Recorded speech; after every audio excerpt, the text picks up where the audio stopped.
This is my 13th year at JLA. Started off as an engineer fixing laundry and catering equipment, moved up into the install world, so I deal with all things installation at the very start of everyone's journey, making sure that they're going in safely, that they're going to last for as long as they need to last, and it's all compliant.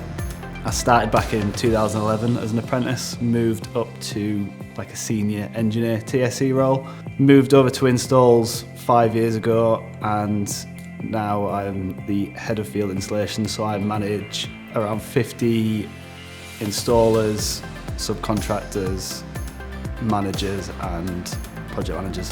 JLA's been running for over 50 years, so we have the core engineers and the experience that the training's unrivaled.